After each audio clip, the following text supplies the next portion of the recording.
So I haven't told you yet where Winston and I are going. Only that this is our biggest adventure yet.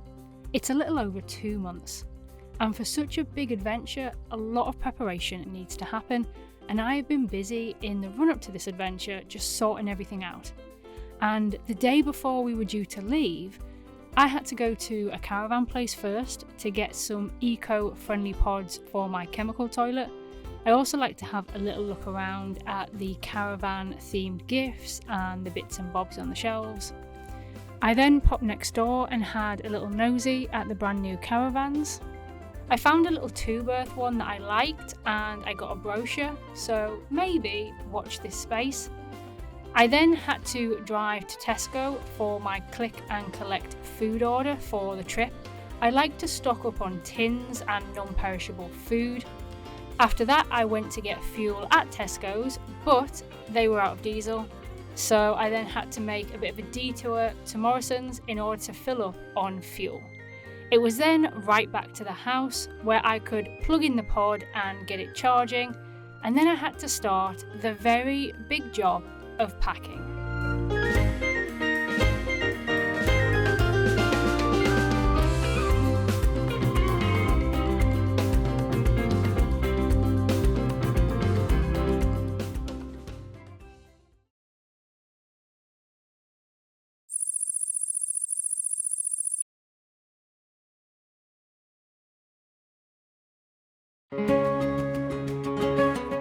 So here's our adventure plan. We start down in Cheshire and our first stop is going to be a few nights in the Yorkshire Dales before we cross the border into Scotland to visit Galloway Forest. We're then going to continue north to Oban, where we plan to catch a 5-hour ferry to the Outer Hebrides. Now the Outer Hebrides is where we plan to spend most of our time, so we're going to slowly work our way up through the islands before hopping on another ferry to Ullapool on the mainland. We're then going to head southeast to Inverness. We're going to spend a few nights in the Cairngorms, and we're also going to visit the capital of Scotland, Edinburgh. We're then going to cross the border back into England, where we're going to stay in the North Pennines before finally heading home. Now this trip involves 16 campsites, 4 ferries and 4 national parks. And it's going to be spread over 64 nights, so a little over 2 months. This is going to be one hell of an adventure.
I'll be honest, this part of the journey is the most terrifying for me. I get a lot of anxiety in these last moments before we set off. And I'll be honest, in this moment, I feel like I don't want to go. I feel like I just want to stay at home. And that's because staying at home is comfortable. You stay in your comfort zone. I know what's going on. I know the environment. Whereas as soon as I leave, anything can happen. And you step out of your comfort zone. So I have to remind myself that every time I get this anxiety and this panic that I don't want to go and it's too scary to go all this way on my own and to go for that long on my own, I have to remind myself that this anxiety is completely normal because I am stepping out of my comfort zone. But if I just stay at home and I stay where it is comfortable, then I'll never do anything. So I've got to lean in to this anxiety and just take it as a sign that the reason I am anxious is because I'm actually doing something. I'm doing something different. I'm going to have new experiences, and that uncertainty is what brings along the anxiety. Now, once I've left home and once I'm at the first campsite and once I've pitched up, I'm absolutely fine because I'm in it then, and I just have to deal with problems as they come up. But it's that initial leaving that, I've said this word too many times, but it's the initial leaving that comfort zone area. But once I'm out of that zone and I'm somewhere else and it's just me, my dog, my caravan and my van, then I'm all right because I'll just deal with it as it comes up.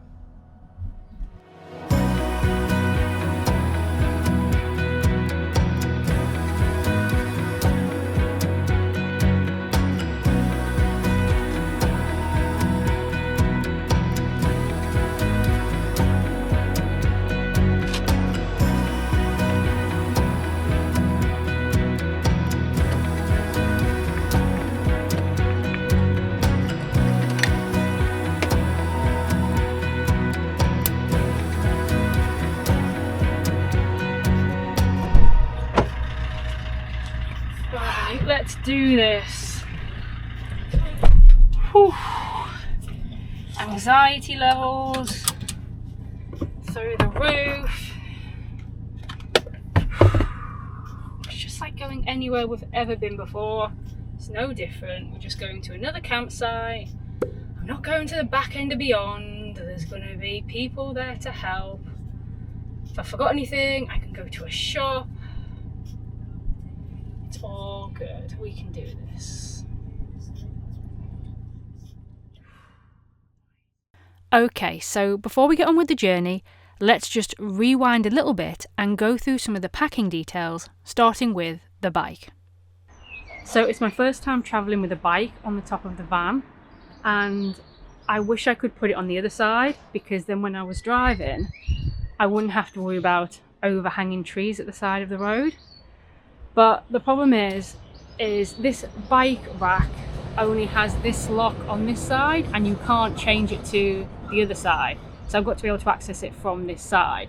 Now I could of course turn the bike around so it travels backwards, but the good thing about it being on this side of the van is that I have the side door.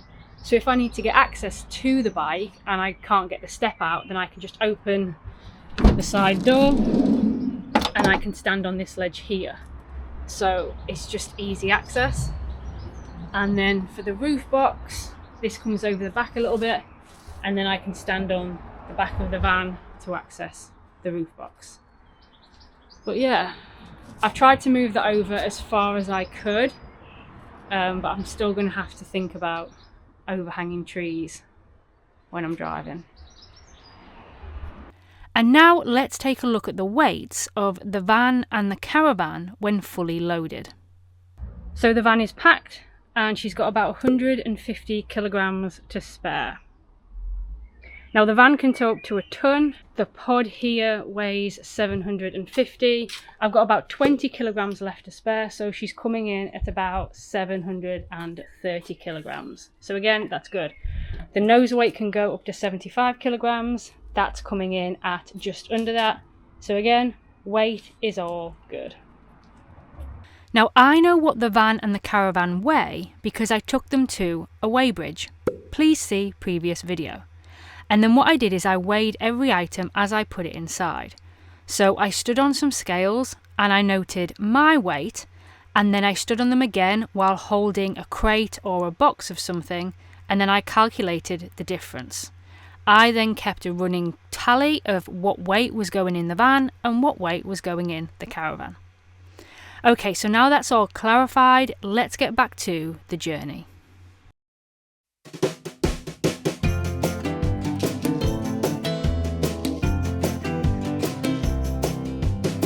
If there is something we need, it's a leap of faith.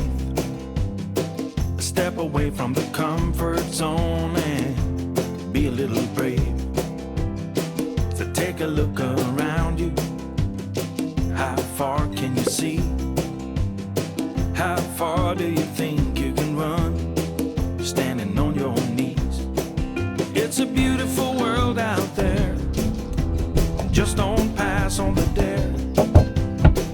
have the will and a moment to spare, it's a beautiful world out there. It's a beautiful world out there. It can be a bit frightening, it's something you don't know. You need a little enlightening, it'll make you grow. It's a beautiful world out there, just don't pass on the dare. If you have the will and a moment to spare, it's a beautiful world out there. It's a beautiful world out there. Oh, it's a beautiful world out there, just don't pass on the dare. If you have the will and a moment to spare, it's a beautiful world out there. It's a beautiful world out there. So we've arrived, we have pitched, I've had some lunch, and my anxiety is all gone. Well, it disappeared about 20 minutes after leaving home, because then I was just on another adventure. We were just driving to another campsite, and I stopped panicking about, I'm going for 64 nights and this needs to go right and this needs to go right. I used to go to bed at night sometimes just thinking of all the things that could go wrong, and I just worked myself into a tizzy. But now I'm here and I'm pitched, I feel absolutely fine. Anyway, I'm going to get my laptop out, get the internet going, see what that's like. I've got to do some work this evening, and we also need to find out where we're going tomorrow. I've got a few ideas of things I would like to do from this campsite, but I need to decide what we are going to definitely do and on which days we're going to do them. So I'm going to crack on with that.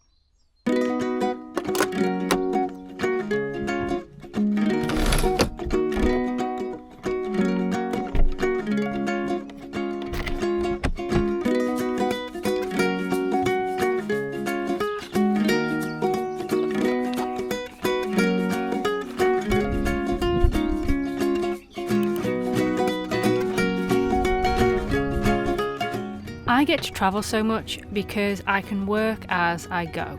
So I'm self-employed and I need only my laptop and an internet connection. And no, I don't earn all of my money from YouTube. Although I do get some advertising revenue each month from my videos, it's certainly not enough to live on, so I have to maintain my day job.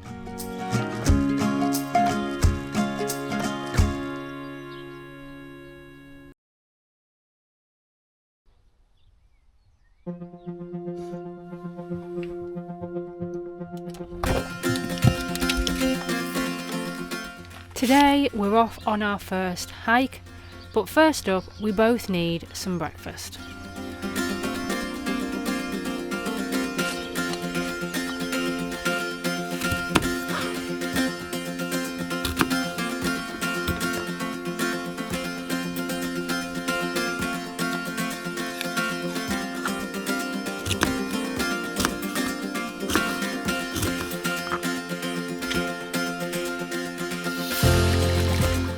So this little friend that I have with me is Winston. He's a rescue dog that I adopted when he was a little over 1 year old. He's now 12, and over the past few years we have travelled and hiked all over the country. He's also the star of the show and the reason why most people watch my YouTube videos. He gets his cut of the advertising revenue in treats.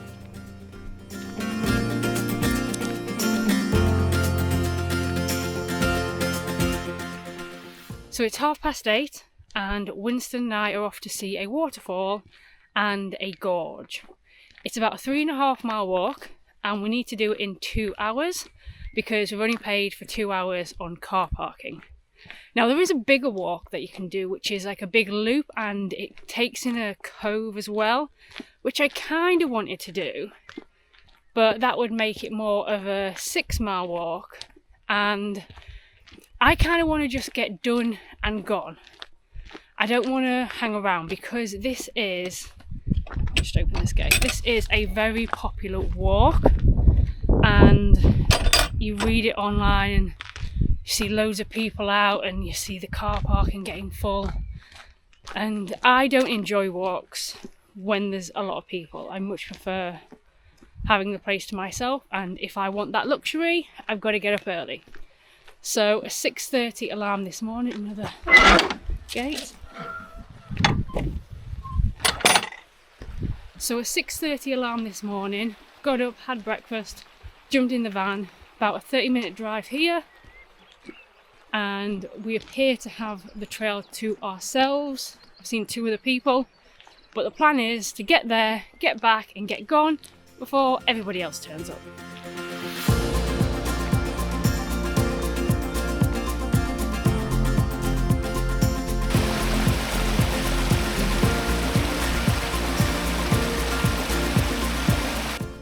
I've got some new hiking socks from Tesco of all places, and they're lovely, they're so comfy. I slipped my feet into my boots this morning and it just felt, I don't want to say like a cloud because that's a bit too soft, they just felt snug and warm and soft and cozy, but yet still thick, supportive. I don't know if any of this is making sense, but anyway, I'm really happy with my new hiking socks.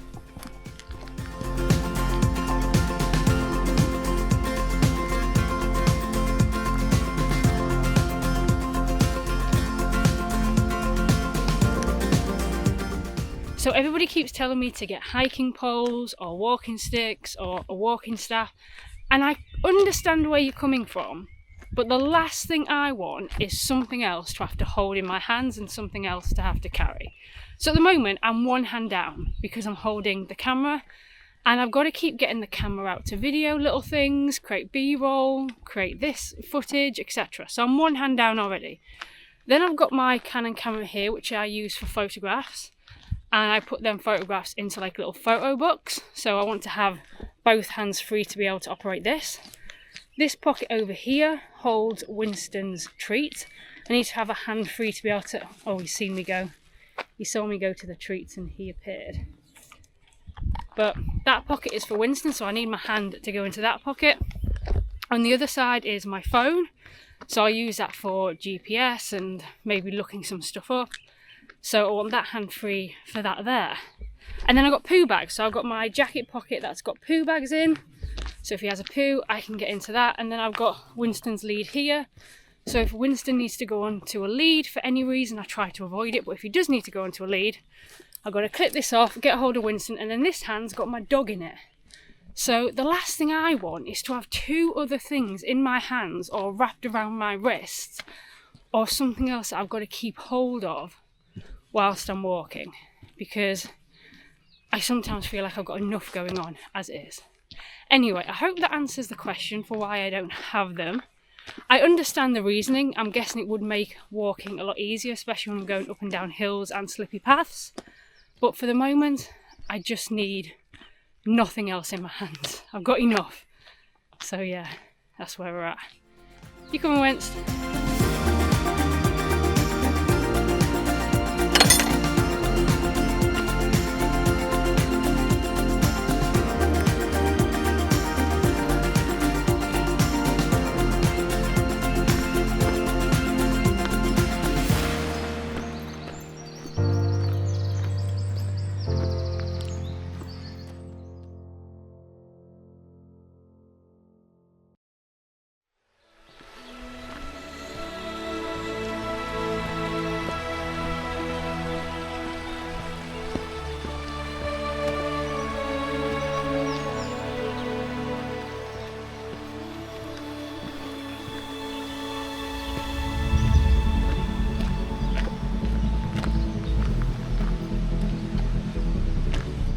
So the waterfall we're going to see is only a small waterfall, but the pool of water below it is quite deep, and it was traditionally used for sheep dipping.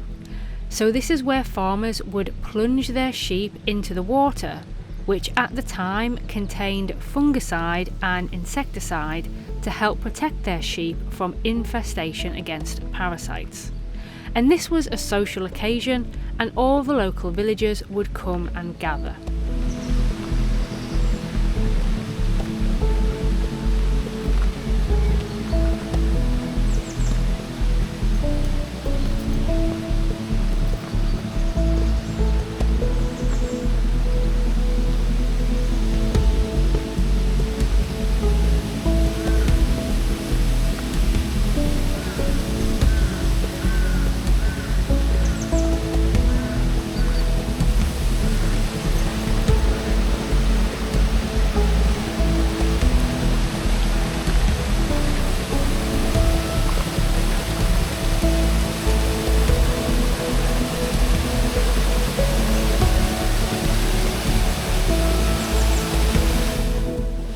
this is Janet's Foss waterfall, and it's a very popular area for wild swimming, and I can understand why, because the water looks very inviting.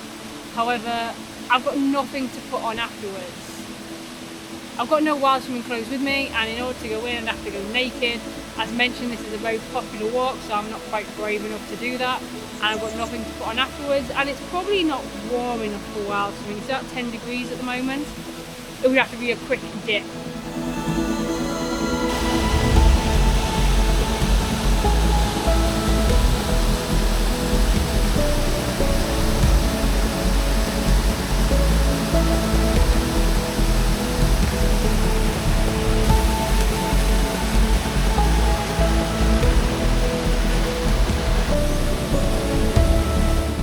And we can't leave without the star of the show getting his own photo shoot with the waterfall.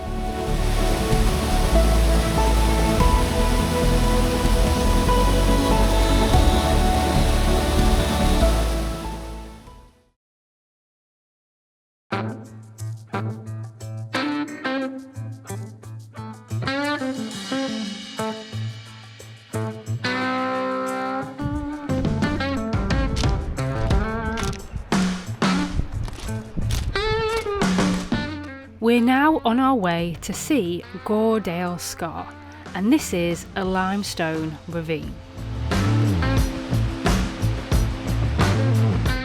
Now as you get closer, you'll see that it contains a waterfall, and as you move closer still, you'll see that it actually contains 2 waterfalls.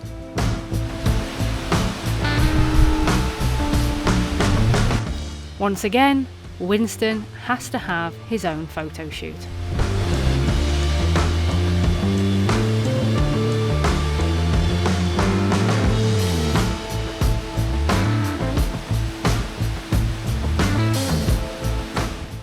So we're going to stop here and turn around because we've got to get back to the car parking, but that's pretty cool. Now I do think there is a route that allows you to get up here and you can walk across the top of the gorge, which would be pretty cool, but that's going to have to wait for another day because we've got to get back. We got here in 1 hour and we've got to get back in an hour, so it should be fine.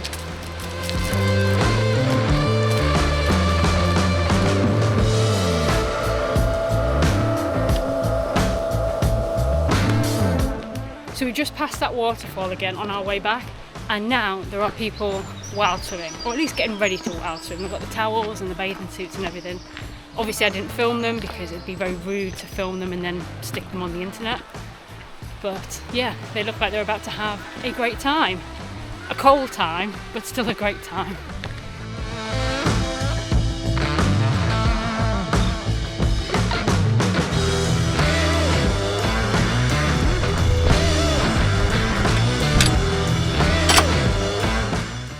So this trail is starting to get very busy now. I have passed a lot of people, so we're on our way back and there's quite a few people on their way there. It's about almost coming up to 10 o'clock at the moment, so prime time for walkers to come on out and enjoy the day. Seem to have a little problem. I need to go down this path, and I hate cows. I'm scared of cows. I do not like cows.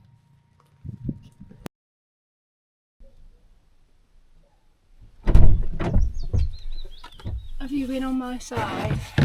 Is that why my towel's all muddy? First day, Winston, already everything's getting dirty. Eh? Okay. So we made it with... What time is it now? 4 minutes to spare. Yes, we did. Right, let's hook you in and let's get out of here because it is starting to get busy and I don't like it when it's busy. But it was nice, wasn't it? Let's go. Let's not take out the cone.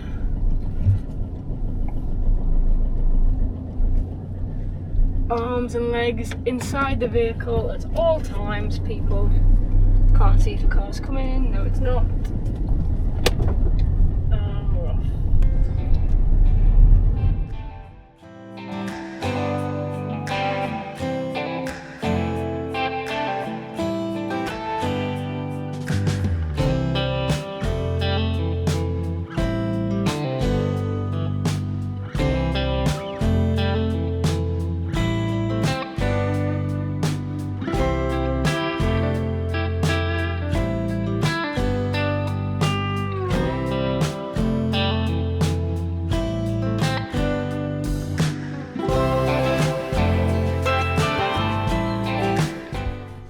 Post-hike treaties. We've got some new stuff today.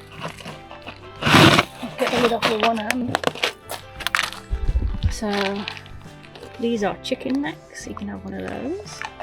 And these are pigs' inner ears. Can have one of them too. And then these are chicken hearts. Can have one of them.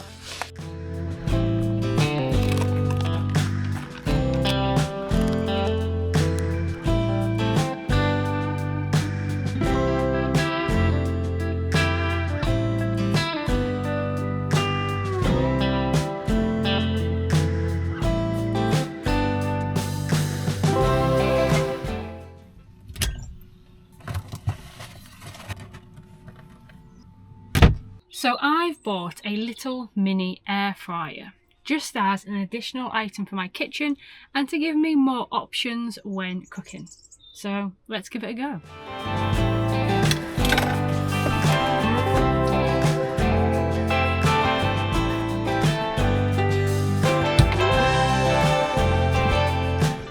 So I have cooked with this once before. I tried it in my home kitchen when it arrived, just to kind of see what it was like because I've never had an air fryer before.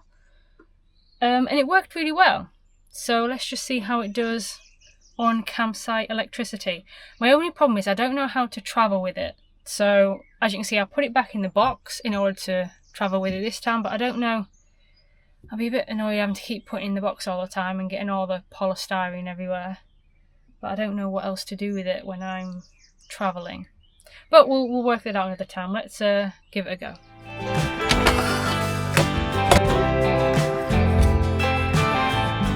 So I've got these little air fryer trays just to make washing up easier.